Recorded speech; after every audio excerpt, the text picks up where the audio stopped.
Alright guys, we are back from vacation.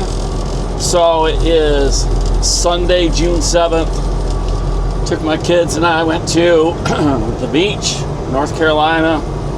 Go there every year. Rachel and I have been going there for, I don't know, 5-6 years, except for the year that she passed away. Year before she passed away. That was the year that we got the cabins. We didn't go that summer because we didn't know when the cabins were going to be here. So the kids and I went with my mother and father-in-law and brother and sister-in-law and their families. And we're back. We're working on the arena project, putting trenches in the arena to help drain the water off of the arena. And it is dry. I mean, it's like a desert. It is the mud. It was nothing but mud when we left. It is hard mud. It is cracking. I mean, it is very, very dry. I don't think we had much rain at all over gone. Maybe, I think they said one storm. It rained a little bit yesterday morning, I guess, before we got back, and you would never know it now. I mean, it's very, very dry. So I have one trench to finish and one trench to fix, and then this side will be done. I ordered more gravel for the other side, and I don't know, it probably won't come in time. That's usually how it works for me. It probably won't be here in time to use it right away. So we have, tomorrow is the beginning of horse camp. They have a helper camp lined up, so all the helpers, they're going to help, but the rest of the camps are coming to a helper exclusive camp for the week to learn how to be better helpers, kind of like camp counselor week if you were going to summer camp, something like that. I'm not exactly sure what helper camp is, but so we need to get the arena put back up. So that means we're probably going to finish these two. So this trench out here has to have gravel put into it and the pipe put into it. And then I have one over there.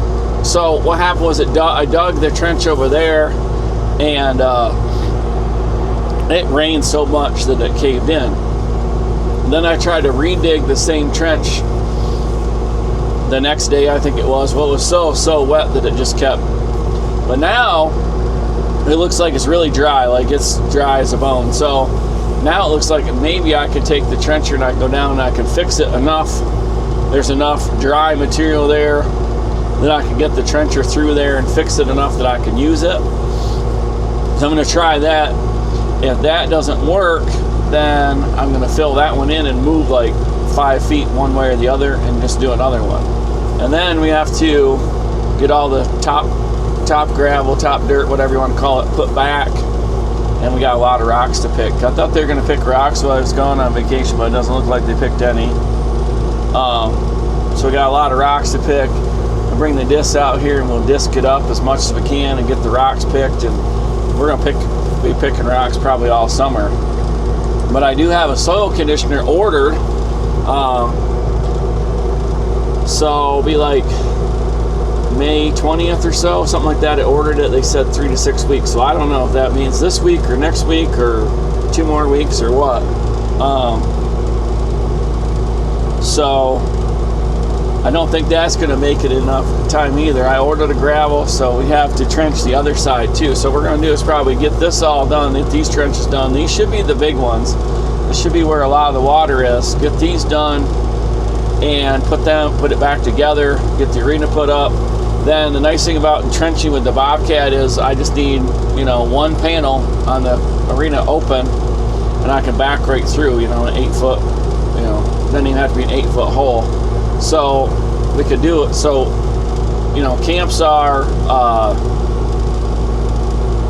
Monday through Thursday, 9 to 2. So I mean, really, I could probably dig a trench, put the pipe in, put the gravel in, and cover it back up probably in a couple hours. I don't know, maybe I'd say maybe 3 hours. maybe less. If I had another tractor to move the gravel, I could do it even faster, because then I could leave the trencher on and I could just do trenches with the skid steer and get that all done. But I mean, the skid steer is pretty, you know, the time it takes to take the trencher off, put the bucket on, and move gravel makes up for it when it comes to time to put the gravel in the actual trench, because the skid steer is the best tool for putting in the trench, no doubt about it. So I have to get out and do a little bit of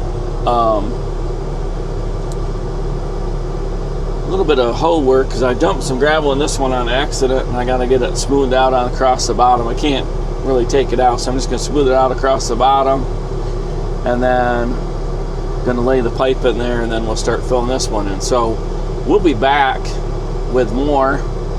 We'll show you what we got. I don't think I forgot a camera mount. So I've got two cameras going. I got the one on the front of the Bobcat, got the one on me. I guess maybe I could get the tripod. Maybe I'll try that. I don't know. We'll see. And then I got people coming to the barn, so I'll probably get interrupted, and maybe I won't finish the video for a while. Who knows? But we'll be back. We'll see what we got. We'll show you what we got. Stay tuned.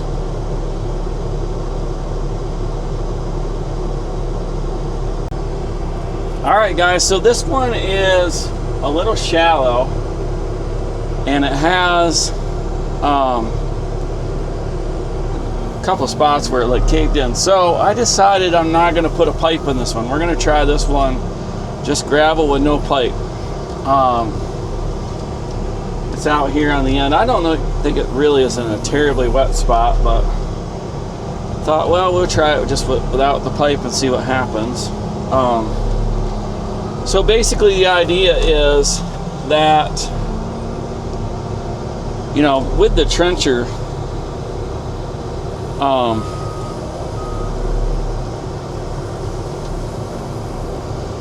you know, you gain so much, like, just access, just to being able to come in and be like, hey, I'm gonna put some gravel there, do this, do that, I'm gonna do the trench. I'm right up on.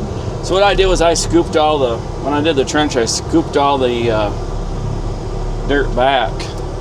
So I just backed up over that, got a little teeter-totter going. But with the trencher, I mean the smallness of it, being able to sneak in, what the plan is, like, okay, we're gonna get the arena, gonna get this done. We've got, I think there's 7 trenches. Get them done, and then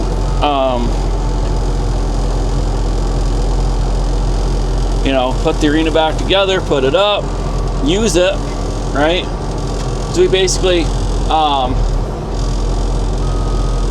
you know, we need it to rain in order to know how well it's going to work, you know, and then we'll add more with the trencher. I mean, you can, you can put them together, put trenches together pretty close together, right?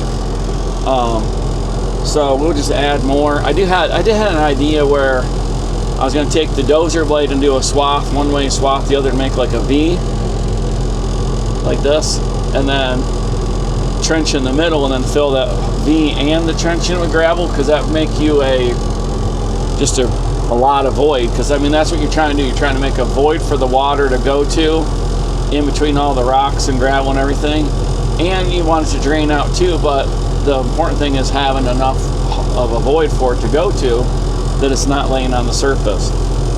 So we can add trenches anytime. So we get this one done. It's a shallow one. It's got some, you know, it's caved in here and there. It's going to fill. It still has a void. I mean, how much water can it hold? It's probably, you know, it's 6 inches wide, you know, 2 feet deep, say average 2 feet deep, 75 feet long. I mean, so that's like, you know, 75 cubic feet, something like that. Real quick math, I mean, that's 400 gallons of water. So it's definitely worth it. I mean, that's 400 gallons of water is quite a bit of water when it comes to being surface water. So that's what we're going to do. We're just going to fill this one in, and then we'll go back over there and try to fix that one. I don't have tons of gravel left. I hope I have enough to do both of them. It's going to be close, but we'll see. Anyway, we'll be back.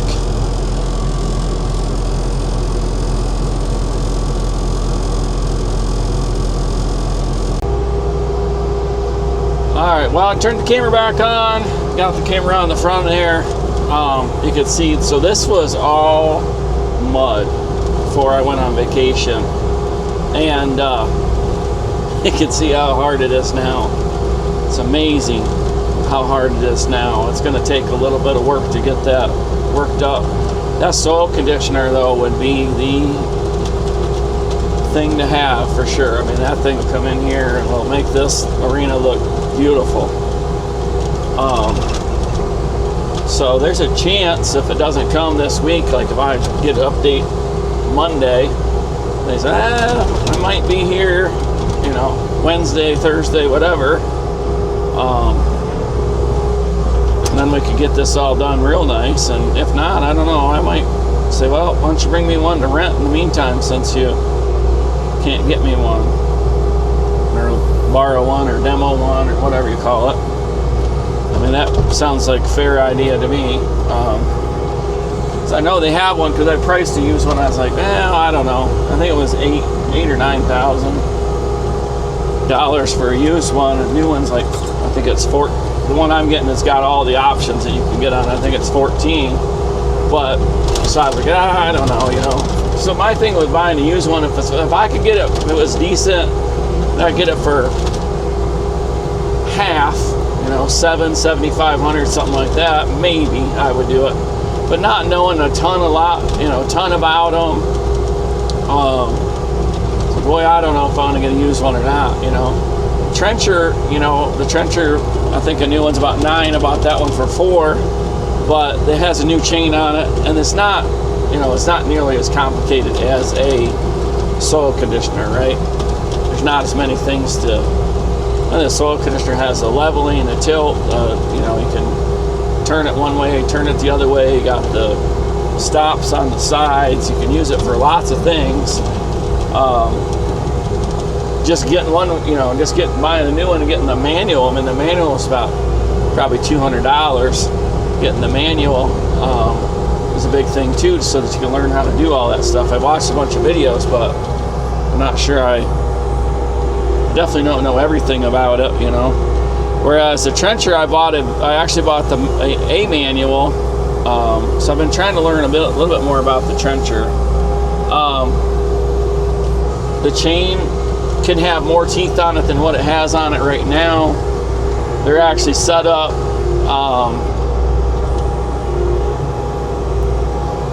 So the reason why they're the way they are is there's 3 positions of teeth. So there's inner, like in close together, middle, and then outer. And it's designed so that you work the dirt across them, and it works the dirt out of the middle of the trench. That's why the teeth are the way they are. There's different teeth. It basically has a skip tooth in it right now. So you could put more teeth on it. You could have all of them could have a teeth on them. You could put the carbide holders on them. Lots of different teeth that you could do. As time goes on this summer, I will probably investigate into doing more of a all-you-can-dig kind of trencher chain. Probably put some carbides on it. I think I have to reposition some of the ones I have, and maybe even take some of the ones I have off in order to do that. But I think that's what I'm going to do. I'm going to end up getting it. The carbide chain kit comes with the teeth I have on it and carbides. So you replace the whole thing. It's like $4,000. Well, I already have the cheaper part of it. So I don't know if it's worth piecing it together to complete the chain as a carbide tooth, or let it go for a little while and save up some money and buy the actual carbide tooth, the whole kit. I don't know. But anyway, we're going to get out. We're going to fill in this dirt here, and then we'll go back over there and see what we can do with that one. We'll get the trencher out over there, see if we can fix that trench over there, and hopefully we have just enough gravel to get both these done. So we'll be back.